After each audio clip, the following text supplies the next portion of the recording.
भारत के वजीर आजम नरेंद्र मोदी कुवैत का दौरा कर रहे हैं। In the history of India and Kuwait relations, this is the first time in last 43 years an Indian Prime Minister is visiting Kuwait. वजन तो तीन कहिए जे पीड़ पड़ाई जानी रे, वैष्णवजन तो तीन कहिए जे पीड़ पड़ाई जानी रे। कुवैत के फॉरेन मिनिस्टर ने डॉक्टर जयशंकर से बातचीत करते हुए कहा कि हम ये समझते हैं कि भारतीय वजीर आजम जो इंडियन प्राइम मिनिस्टर है वो दुनिया का सबसे वाइज लीडर है। $10.47 बिलियन की कुवैत के साथ बायलैटरल ट्रेड है उनकी, तो आपको खुद ही इस चीज से अंदाजा लगा देना चाहिए। फिर कहां से आएगा कश्मीर इशू? पाकिस्तान के 3 टुकड़े तो मुकम्मल हो गए, यानी बलूचिस्तान ये अलग हो चुका है और नॉर्थ ईस्ट फ्रंटियर पूरा तो नहीं, लेकिन जो उसका वजीरिस्तान इलाका है ये पूरी तरह से पाकिस्तान के हाथ से निकल चुके हैं। कर्नाटका के अंदर 159 बांग्लादेशी को पकड़ा गया जो काफी बड़े रिंग लीडर्स थे, and as a matter of fact इसमें 24 पाकिस्तानी भी पकड़े गए, जो एक काफी भारी एक क्रैकडाउन कर्नाटका में भी शुरू होना स्टार्ट एकदम हो चुका है। नमस्कार दोस्तों, आज हमारे प्रधानमंत्री मोदी जी कुवैत गए हुए हैं, जहां पर कुवैत में मोदी जी को भव्य स्वागत दिया गया और उन्हें रेड कारपेट वेलकम भी दिया गया।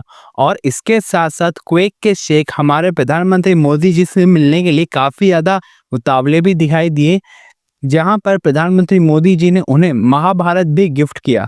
और इसके साथ साथ इतना ही नहीं, अब कुवैत में भी सनातन धर्म की छवि हमें साफ दिखाई दे रही है, जहां पर कुवैत के एक मशहूर सिंगर ने वैष्णव जन तो भजन भी गाया और हमारे प्रधानमंत्री मोदी जी का स्वागत किया। इतना ही नहीं दोस्तों, हर बार की तरह इस बार भी मोदी जी का स्वागत करने के लिए भारतीय संस्कृति के तहत डांस प्रोग्राम भी रखा गया और कुवैत में रहने वाले भारतीय समुदाय के लोग भी उपस्थित थे।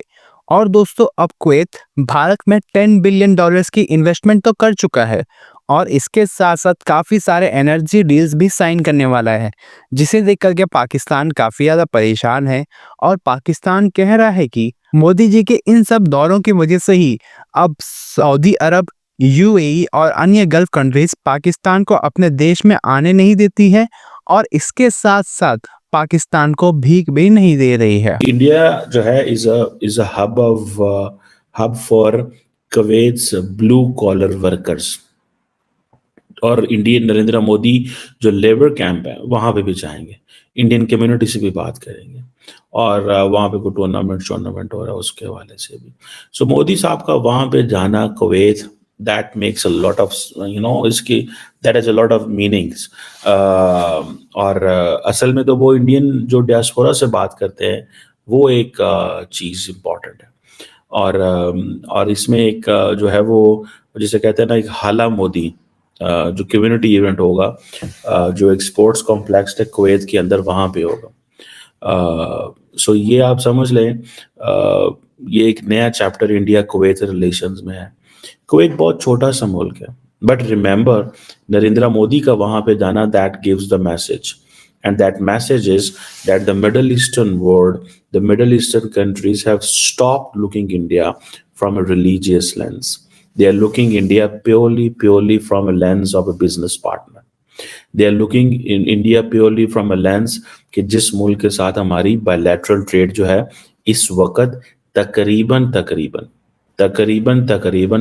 $10 बिलियन से ज़्यादा है, जिसमें इंडिया जो है वो सिर्फ $8 बिलियन की इम्पोर्ट करता है, 2 बिलियन एक्सपोर्ट करता है। और अब ये तो वो बाकी है ना, जीसीसी मुल्कों को देख लें, इंडिया की जीसीसी ममालिक के साथ जो ट्रेड है दैट इज $185 बिलियन।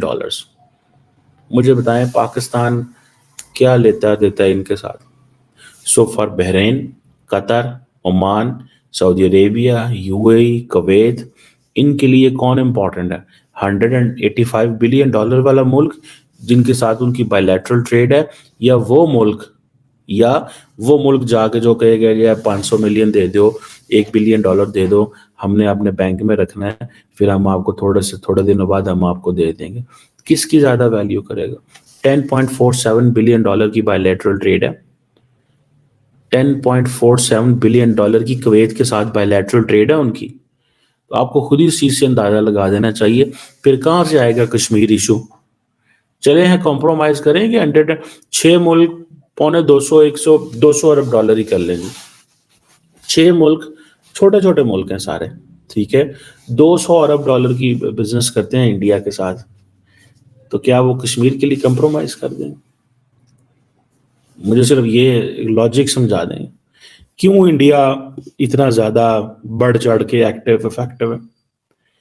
6 मुल्क 200 अरब डॉलर की इंडिया के साथ कारोबार करें, चाइना 125 अरब डॉलर की कारोबार करे इंडिया के साथ, अमेरिका 200 अरब डॉलर की कारोबार करे, तो कौन पाकिस्तान की कॉज को परवाह करेगा?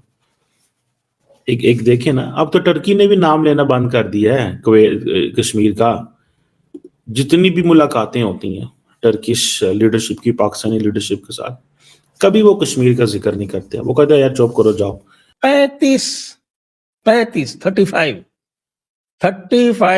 Pakistani soldiers have been killed and another 16 are badly critically injured. अब आप बताओ कि अभी तक कुल मिला के इस पाकिस्तानी आर्मी के साल भर में 1200 से ऊपर इनके सोल्जर्स जो हैं वो मारे जा चुके हैं, लेकिन ये कुछ भी नहीं कर पा रहे। ये जा रहे हैं, किसको कह रहे हैं कि भाई हम बांग्लादेश को मदद कर देंगे। बांग्लादेश को भी बड़ी उम्मीद थी कि साहब बांग्लादेश को मदद करेंगे, तभी ये खबर आ गई कि साहब के 35 तो यहाँ मारे गए। रोजाना मारे जा रहे हैं, इनके पूरे के पूरे इलाके जो हैं वो इनके हाथ से जा चुके हैं। और आपको मैं अगर दिखाऊं तो ये आप देख रहे हैं इधर, ये नीचे जहां पर मैं कर्सर चला रहा हूं, ये जो क्षेत्र है ये बलूचिस्तान का क्षेत्र है, ये लगभग इनके हाथ से जा चुका है। इसमें 2-4 जगहों पर जो इनके कैंट्स वगैरह हैं या ये इनकी जो राजधानी है ये क्वेटा, इसको अगर आप छोड़ दें और 1-2 यहाँ तुर्बत एरिया है, यहाँ को छोड़ दें, ये तुर्बत है, तो इनमें भी ये कैंटोनमेंट में महफूज है, बाकी सब पूरा ये इनके हाथ से जा चुका है। तो मैं सोच रहा हूँ कि इसके ऊपर मैं ये डिक्लेरेशन कर दूं कि भाई पाकिस्तान मियाँ, अब तुम्हारी फुर्सत हो गई और कम से कम ये जो क्षेत्र है वजीरिस्तान और बलूचिस्तान, ये तो अब तुम्हारे हाथ से जा चुके हैं। पाकिस्तान के टुकड़े हो गए, पाकिस्तान के 3 टुकड़े मुकम्मल। जी, मैं यह आज घोषणा कर रहा हूं कि पाकिस्तान के 3 टुकड़े तो मुकम्मल हो गए।